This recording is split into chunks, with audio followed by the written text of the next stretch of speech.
This happened to me just last Tuesday, and I can't stop thinking about it. I'll start this story by saying I'm a 30-year-old female who lives with my fiance and our two dogs. I have two huskies. One is 2 years old and one is 4 months old. My huskies are not guard dogs. They don't bark nor howl. These dogs just love people so much. My brother-in-law and friends have walked in on multiple occasions and the dogs don't make a peep. So anyways, it's 8 p.m. It's dark out. I'm home alone. My fiance and his friends went to a hockey game. I'm in the bathroom with the door closed and I'm blow drying my hair, so I can't really hear anything going on around me. That is, until I hear one of the dogs start to howl. I stop the blow dryer and listen, thinking that the dogs are fighting again. Then I hear a faint knock and the dogs start going crazy. Barking, howling, jumping into the window so bad I thought they'd break it. I'm thinking, what the heck is making them go crazy like that? Maybe a dog or a skunk or something? I look out my bedroom window as it was the closest view to the front door for me. Well, lo and behold, there's two men in hoodies standing at the front door. They start knocking louder, and this time my 2-year-old husky jumps from the window to the front door and starts growling and ramming his body into the door. I'm watching this from my bedroom. As the dogs jump into the door, one of the men jumps back startled, looks at the other guy, and they just walk away. I called my fiance to get home ASAP. I watched them walk down the road. They obviously weren't selling anything or anything like that because they didn't stop at any other houses. I was so creeped out and still am. Thank goodness for my crazy dogs.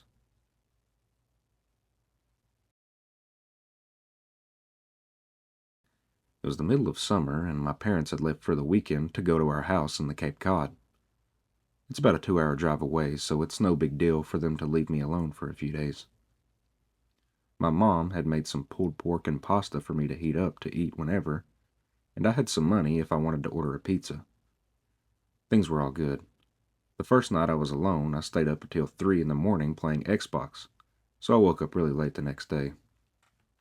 I checked my phone when I woke up and saw it was a little past 1. I'd made plans to play some street hockey with my friends at 3, so I threw myself out of bed and stumbled into the shower. I take really long showers, so when my parents are gone, I go mental. I was in there for about 45 minutes on my phone, scrolling through Reddit and Twitter and whatnot, when I heard my front door open. The bathroom is directly up the stairs from the back door, and the thing is pretty loud when it opens and closes. I immediately froze, since obviously I was supposed to be alone. I waited for about 2 minutes, ears trained in, trying to hear anything else. Nothing. I figured it was just the wind, or maybe my parents were home early, so I turned off the shower, wrapped my towel around myself, and slowly walked down the stairs to check it out. Even though my house is very old and each step on the stairs makes a super loud creak, I still took my time and tried to be as quiet as possible. I probably took about 45 seconds walking down all 12 of the stairs. So when I got to the second to last stair, right before I could see around the corner into the kitchen, I take a little breath and compose myself. In my mind, I knew I was being stupid. There obviously wasn't anything in the kitchen. There's no way I wouldn't have heard another noise, and there's no reason for them to still be in the kitchen, even if there were burglars or something in the house. After sort of mentally chastising myself for being such a coward, I sort of chuckled to myself for being so stupid and just normally walked the last 2 stairs and turned the corner into the kitchen.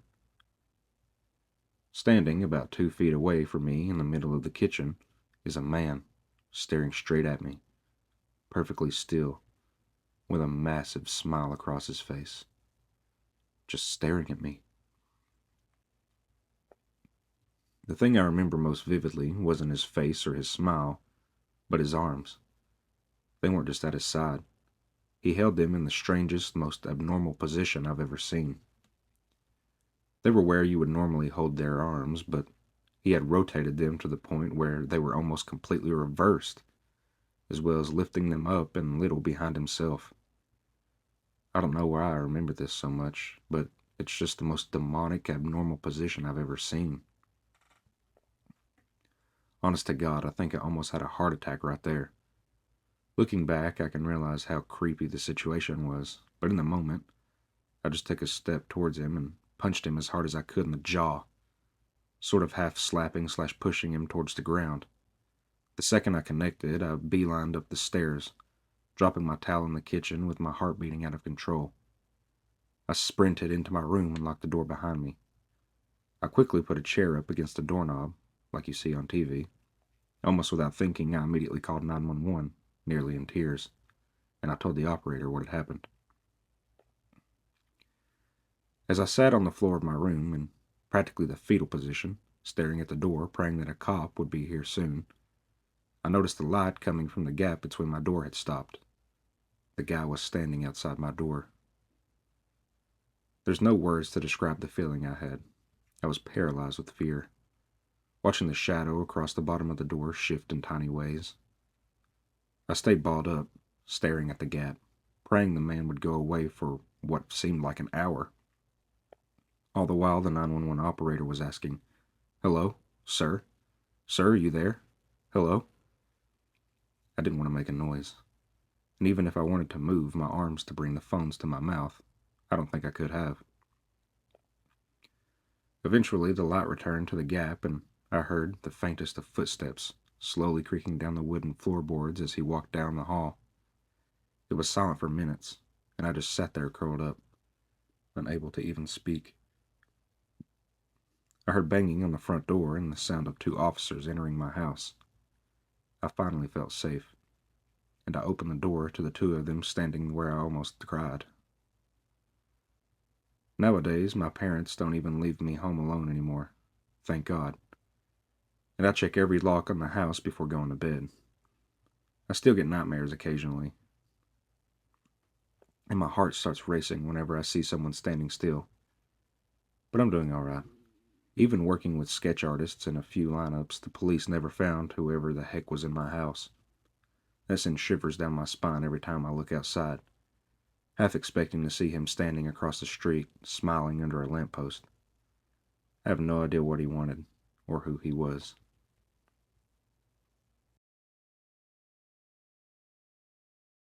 I was 12, and my older sister and I were home alone for the weekend. I was waiting for a friend to pick me up and getting restless. There was a knock on the door. Thinking it was her, I ran to answer it without checking through the peephole. A man was standing there with a clipboard and said he needed to check our gas meter. I was drenched in the disappointment of my friend still not having arrived, so I just told him, "Yeah, sure, whatever you need to do." I didn't notice at the time, but he wasn't dressed as a city official. He had on a green and purple shirt with bold stripes, kind of like the host from Blue's Clues. He came in and immediately went upstairs to where our bedrooms were and walked into the open door of the room. The typical girly girl room with pink and glitter. It was my room. Thank God, my sister came down the stairs at almost that exact moment. She said, "Oh, is that Daphne's dad? Why's he going upstairs?" And I began to complain about how Daphne wasn't here and was going on about how unreliable she was when my sister cut me off. Wait. If Daphne isn't here, who is that?" I said. "He's here to read our gas meters." Her face turned white. She flung open the front door and dragged me out, hand clamped over my protesting mouth. She said, "Our gas meters are outside." Neither of us had a cell phone. This was in the 60s. And obviously we weren't going back in the house to call authorities on the landline phone.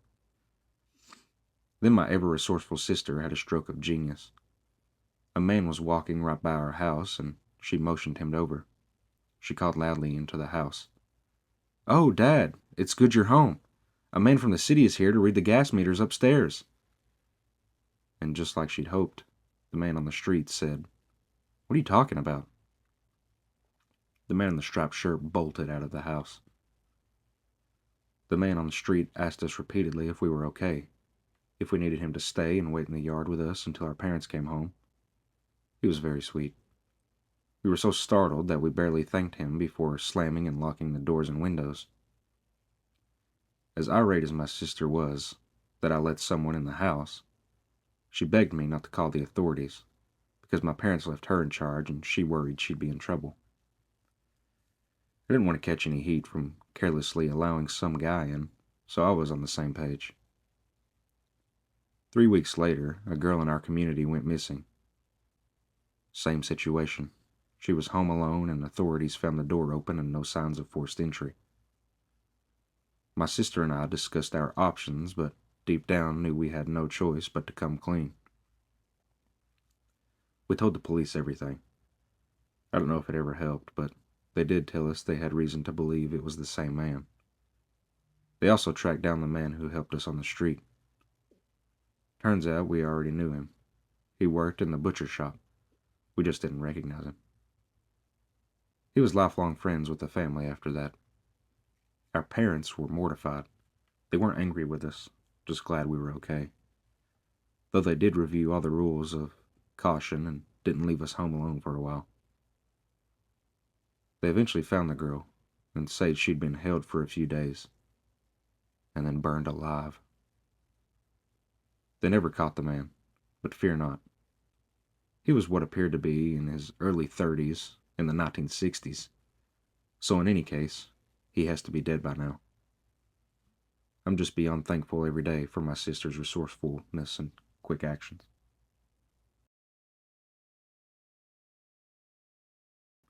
This happened well over 10 years ago, so I'll try my best to describe the events accurately. One of my childhood homes had a balcony that was attached to both my mother's bedroom and mine via big, double-glass doors in each of our rooms. Next to the balcony are two trees. One I often used to climb up and down from the balcony. This balcony faced out to the street.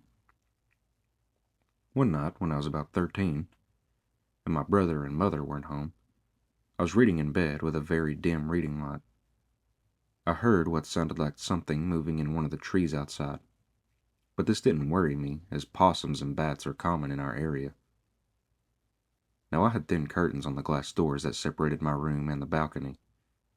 As mentioned previously, the doors faced out towards the street, where street lamplight was always visible through my curtains.